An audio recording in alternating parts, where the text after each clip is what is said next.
अस्सलामु अलैकुम वरहमतुल्लाहि वबरकातुहू। अल्हम्दुलिल्लाहि रब्बिल आलमीन वस्सलातु वस्सलामु अला नबीना मुहम्मद व आलिहि व सहबिहि अजमईन अम्मा बाद। क़ाल अल्लाहु ताला फ़िल क़ुरानिल मजीद औज़ु बिल्लाहि मिनश शैतानिर रजीम बिस्मिल्लाहिर रहमानिर रहीम। कज़्ज़बतु लूतिल मुरसलीन क़ाल लहुम अख़ूहुम लूतन अला तत्तक़ून इन्नी लकुम रसूलुन अमीन फ़त्तक़ुल्लाह व अतीऊन। रब्बि इश्रह ली सदरी व यस्सिर ली अमरी वहलुल उक़दतम मिन लिसानी यफ़क़हू क़ौली। सुब्हानक ला इल्म लना इल्ला मा अल्लमतना इन्नका अंतल अलीमुल हकीम। అనంత కరుణామయుడు అపార కృపాశీలుడైన అల్లాహ్ పేరుతో ప్రారంభించుచున్నాను. ప్రజలారా, తెలుగు ఇస్లామిక్ గైడెన్స్ సెంటర్ యొక్క నేటి సత్య సందేశం ఏమిటంటే, ఇస్లాం పునరుద్ధరణలో లూత్ అలైహిస్సలాం గారి త్యాగాలు.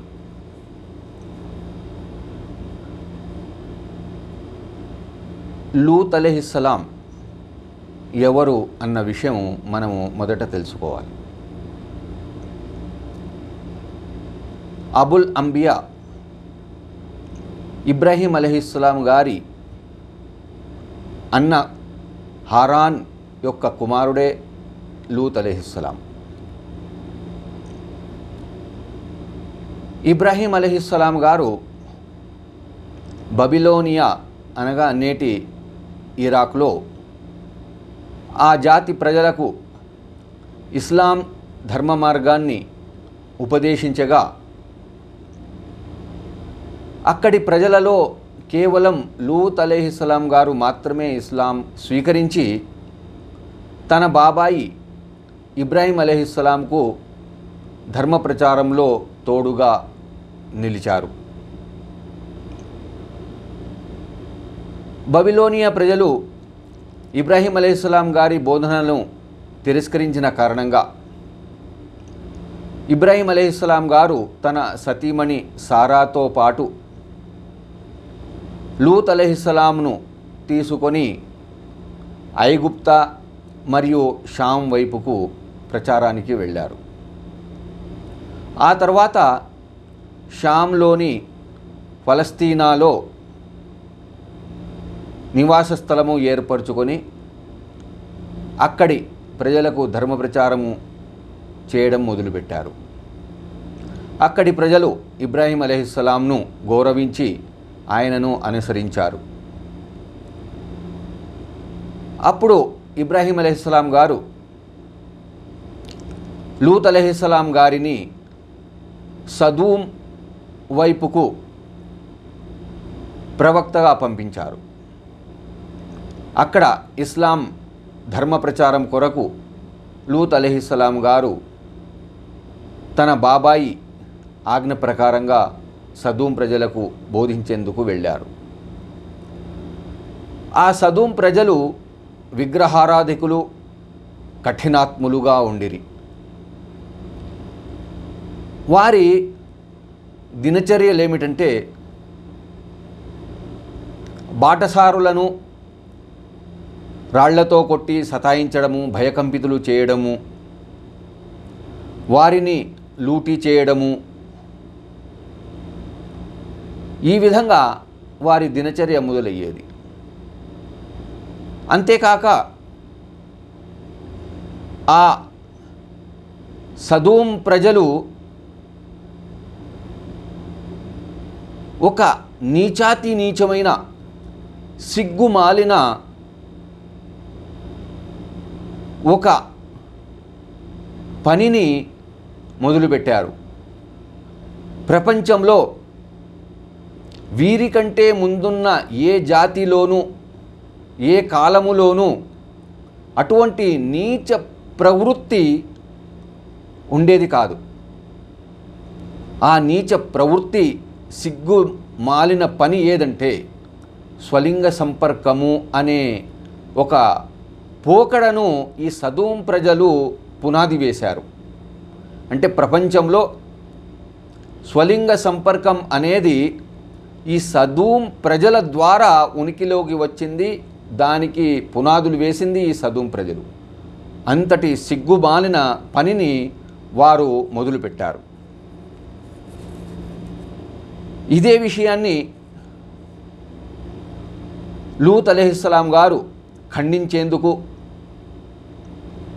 వారిని విగ్రహారాధన నుండి సన్మార్గం వైపుకు తీసుకునేందుకు, వారిని ఈ స్వలింగ సంపర్కము నుండి బయటికి తీసేందుకు,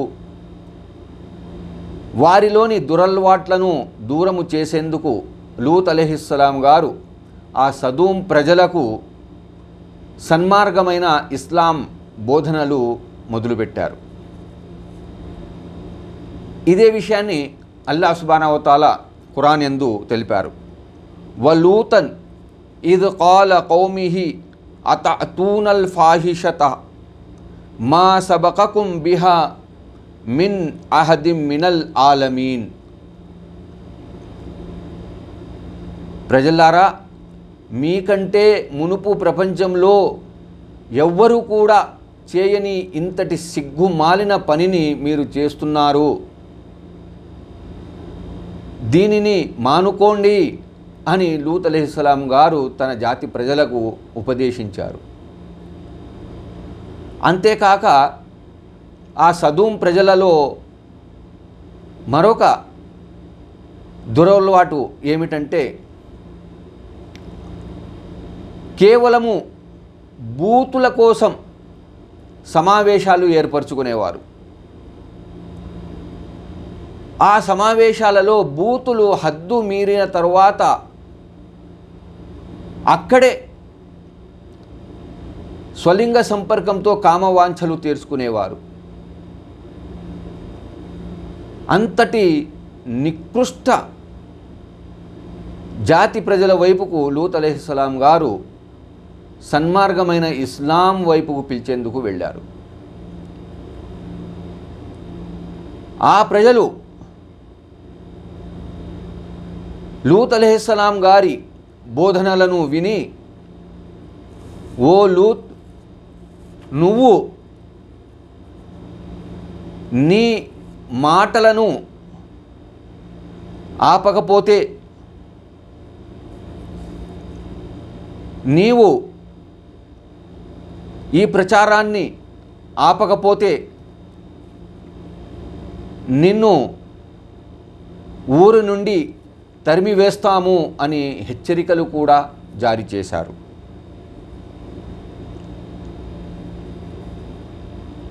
అయినా కానీ లూత్ అలైహిస్సలాం గారు భయపడకుండా సన్మార్గమైన ఇస్లాం ధర్మం వైపుకు పిలిచేవారు. కాలు లయిన్ లం తంతహి యా లూతు తకూనన్న మినల్ ముఖరజీన్ అని హెచ్చరించారు.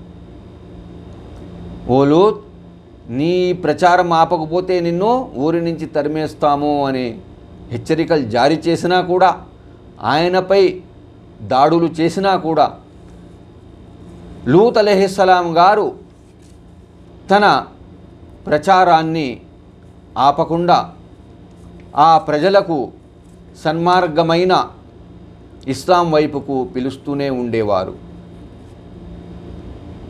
కానీ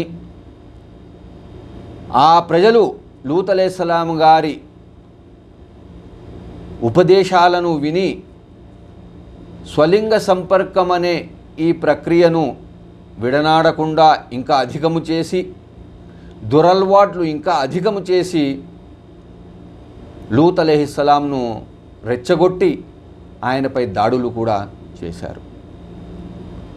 అల్లాహ్ సుబ్హానహు వ తఆలా సదూం ప్రజలకు అందమైన భార్యలను ప్రసాదించాడు. కానీ ఆ నికృష్టులు తమ భార్యలతో కామవాంఛలు తీర్చుకోకుండా యువకులతో తమ కామవాంఛలు తీర్చుకునే నికృష్టులుగా మారారు. అటువంటి కఠినాత్ములను లూత్ అలైహిస్సలాం గారు సన్మార్గమైన ఇస్లాం వైపుకు పిలుస్తూ ఉండేవారు. కానీ ఆ ప్రజలు లూత్ అలైహిస్సలాం యొక్క ధర్మ ప్రచారాన్ని అంగీకరించకుండా వాటిని దురల్వాట్లను ఇంకా అధికము చేసుకొని లూత్ అలైహిస్సలాంతో జగడానికి దిగారు.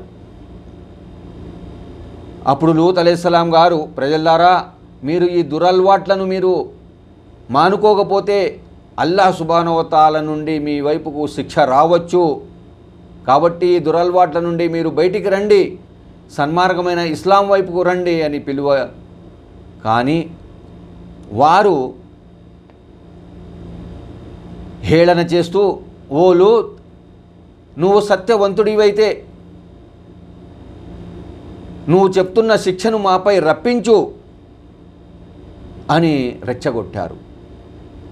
ఆతీనా బి అదాబిల్లాహి ఇన్ కుంత మినస్ సాదిఖీన్, నువ్వు సత్యవంతుడివైతే ఆ శిక్షను రప్పించు అని ఆయన రెచ్చగొట్టారు. అప్పుడు లూత్ అలైహిస్సలాం గారు, ఓ అల్లాహ్, నా జాతి ప్రజలు దురల్వాట్లలో మితిబేరిపోతున్నారు అని ప్రార్థన దువా చేశారు. అప్పుడు అల్లాహ్ సుబ్హానహు వ తఆలా సదూం ప్రజలను శిక్షించేందుకు జిబ్రయిల్, మెకాయిల్, ఇస్రాఫీల్ అనే 3 దూతలను భూమండలానికి పంపించారు. ఆ 3 దూతలు యువకుల రూపములో ఇబ్రాహీం అలైహిస్సలాం గారి ఇంటికి అతిథులుగా వచ్చారు.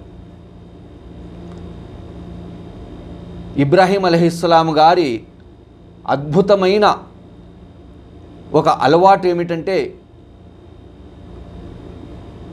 తన ఇంటి యందు అతిథులు భోంచేసిన తర్వాతే ఇబ్రాహీం అలైహిస్సలాం గారి కుటుంబం భోజనం చేసేది.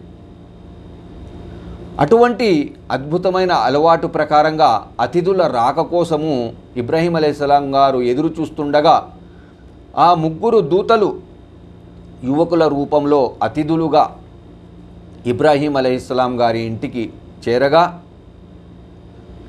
ఇబ్రాహీం అలైహిస్సలాం గారు రుచికరమైన మాంసాహారాన్ని వండి వారికి ఇవ్వగా వారు ఆ ఆహారాన్ని ముట్టుకోలేదు. అప్పుడు ఇబ్రాహీం అలైహిస్సలాం గారు భయపడ్డారు.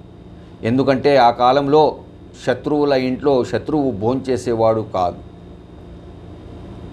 అప్పుడు ఇబ్రాహీం అలైహిస్సలాం గారు ఆ యువకులను చూసి, వీరు ఎవరో శత్రువులు నా ఇంటికి వచ్చారు అని భయపడారు.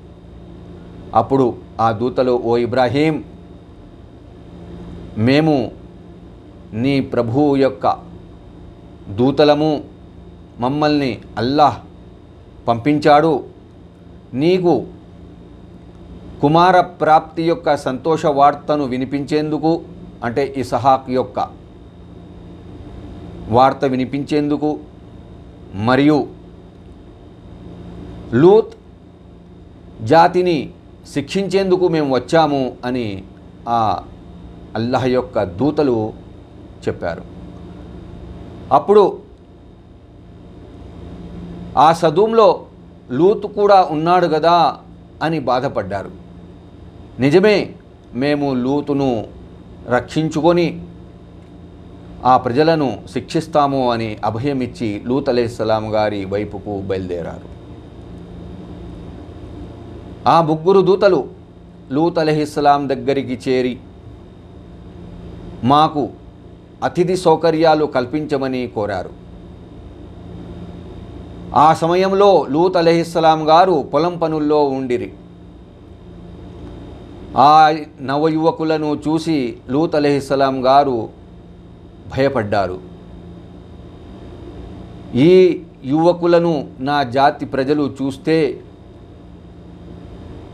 ఏం జరుగుతుందో, ఎంతటి భయంకరమైన సంఘటనలు సంభవిస్తాయో అని భయపడారు. ఆతిథ్యాన్ని, ఆ అతిథులను అతిథి సౌకర్యాలు కల్పించేందుకు మనసులో మదన పడుతూ సిగ్గుపడుతూ అన్యమస్కంగా ఆ యువకులకు అతిథి సౌకర్యాలు కల్పించేందుకు అంగీకరించారు. అప్పుడు తన జాతి ప్రజల యొక్క నికృష్ట నీచ ప్రవృత్తులను ఆ యువకులకు బోధిస్తూ, ఇక్కడి ప్రజలు ఇటువంటి నీచ ప్రవృత్తి గలవారు అని ఆ యువకులకు తెలుపుతూ ఇంటికి బయలుదేరారు. మీకు వీలు కలిగితే వేరే ఊరిలో మీరు అతిథి సౌకర్యాలు పొందండి అని వారికి నచ్చచెప్పుతూ ఇంటికి బయలుదేరారు. కానీ ఆ యువకుల నుండి ఎటువంటి జాబు రానందున ఆ ముగ్గురు యువకులకు తన ఇంటి యందు అతిథి సౌకర్యము కల్పించారు. ఈ విషయం ఆ సదూం ప్రజలకు, ఆ ప్రాంతాల ప్రజలకు, చుట్టుపక్కలున్న వారికి తెలియగా ఆ సదూం ప్రజలు ఆ యువకులకు, అంటే ఆ యువకులతో కామవాంఛలు తీర్చుకునేందుకు లూత్ అలైహిస్సలాం గారి ఇంటిపై దాడి చేశారు. లూత్ అలైహిస్సలాం గారు భయపడి ద్వారాలు మూసేశారు. ఆ ప్రజలు లూత్ అలైహిస్సలాం గారి ద్వారాలను పగలగొట్టేందుకు ప్రయత్నము చేశారు. అప్పుడు లూత్ అలైహిస్సలాం గారు బాధపడుతూ, అయ్యో, ఈ ప్రజలను ఎదుర్కొనే శక్తి నాకు ఉండింటే చాలా బాగుండేదే అని బాధపడ్డారు ఆ యువకులను రక్షించేందుకు.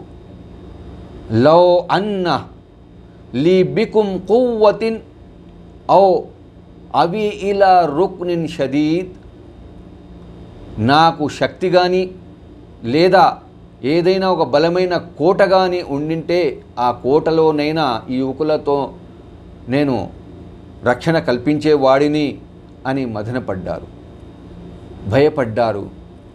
అప్పుడు ఆ దూతలు, ఓ లూత్, నువ్వు భయపడవద్దు, మేము నీ ప్రభువైన అల్లాహ్ నుండి వచ్చిన దూతలము, ఈ ప్రజలను శిక్షించేందుకు మేము వచ్చాము, నీ వరకు వారు చేరలేరు అని చెబుతూ, యా లూతు ఇన్నా రుసులు రబ్బిక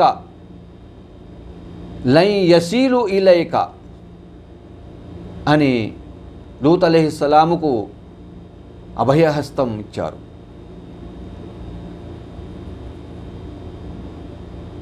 ఈ విషయము తెలిపి జిబ్రైల్ అలైహిస్సలాం గారు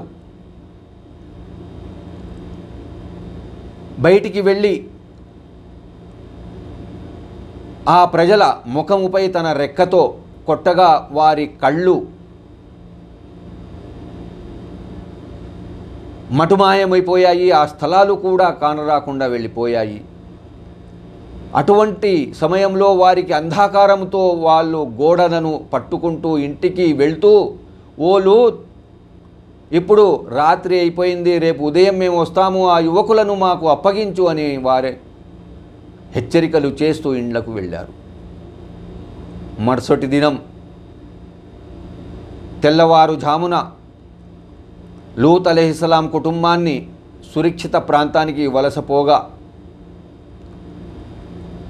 జిబ్రైల్ అలైహిస్సలాం గారు సదూమ్ మరియు దాని చుట్టుపక్కల ఉన్న 6 ప్రాంతాలను కూకటి వేళ్లతో పెకలించి ఆకాశం వైపుకు తీసుకుని వెళ్ళి అక్కడి నుంచి తలక్రిందులుగా విసిరి కొట్టారు.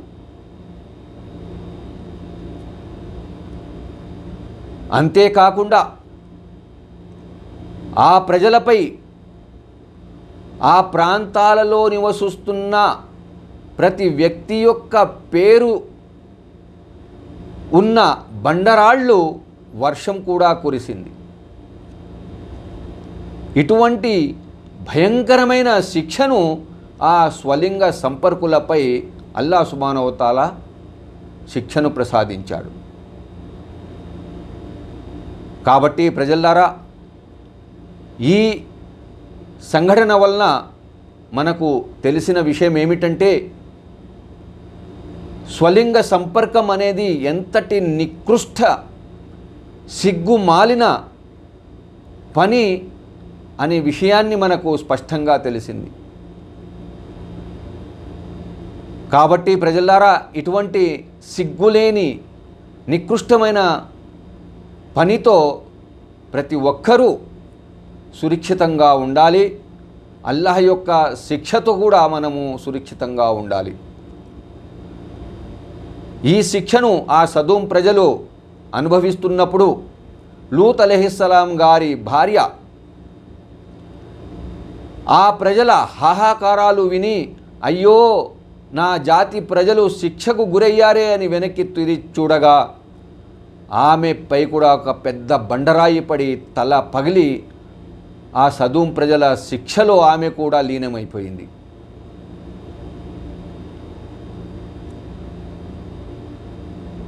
కాబట్టి ప్రజలారా, ఇస్లాం బోధించిన సన్మార్గమైన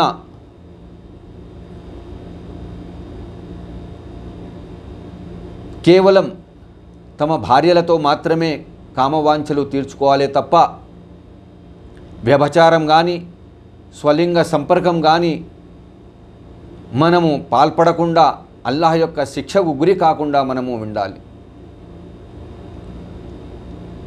ఒక చాలా బాధాకరమైన విషయం ఏమిటంటే, నేటి చట్టాలు స్వలింగ సంపర్కానికి లైసెన్స్ ఇచ్చాయి, చట్టపరం చేశాయి. దానికి అటువంటి ఘోరమైన పాపాన్ని, నికృష్టమైన పనిని చట్టపరం చేయడం చాలా బాధాకరమైన విషయం. కాబట్టి ప్రజలారా, అవి ఎంత చట్టపరంగా మారినా కూడా తప్పుడు పనే అవుతుందే తప్ప మంచి పని కాజాలదు ఎన్నటికీ. అందుకనే అల్లాహ్ సుబ్హానహు వ తఆలా ఈ స్వలింగ సంపర్కము లాంటి, వ్యభిచారము లాంటి నికృష్ట పనుల వల్లే నేటికి మెడిసిన్ లేని ఎయిడ్స్ అనే రోగము ప్రపంచంలో రాజ్యమేలుతూ ఉంది. ఎందుకంటే మానవుడు చేస్తున్న నికృష్ట పనులతోనే ఈ శిక్షలు మనపై వచ్చి పడుతున్నాయి. కాబట్టి ప్రజలారా, సర్వలోక సృష్టికర్త సత్యదైవమైన అల్లాహ్ మనపై శిక్షలు వేయకుండా మనతో సంతోషంగా ఉండాలంటే మనము సత్యదైవమైన అల్లాహ్ చూపిన మార్గంలో, అంటే ఖురాన్ మరియు హదీసుల మార్గంలో మన జీవితాలు గడిపితే మనపై భయంకరమైన రోగాలు రావు, శిక్షలు రావు. కనుక ప్రజలారా, మనమంతా ఇటువంటి నికృష్ట పనులతో సురక్షితంగా ఉండి అల్లాహ్ కొరకు మనము సన్మార్గంలో నడిచి తమ జీవితాలను గడిపితే మనపై సుఖశాంతులు వర్ధిల్లుతాయి. ప్రజలారా, ఇటువంటి సత్య సందేశాల కొరకు నా యూట్యూబ్ ఛానల్ను సబ్స్క్రైబ్ చేసుకొని ప్రక్కనున్న బెల్ బటన్ను ప్రెస్ చేసి, మీకు వీడియో నచ్చితే లైక్ చేసి షేర్ చేస్తారని ఆశిస్తున్నాను. ఇన్షాల్లా తర్వాతి వీడియోలో మరొక సత్య సందేశంతో మీ ముందుకు వస్తాను. ఇన్షాల్లా. అస్సలాము అలైకుం వరహ్మతుల్లాహి వబరకాతుహు.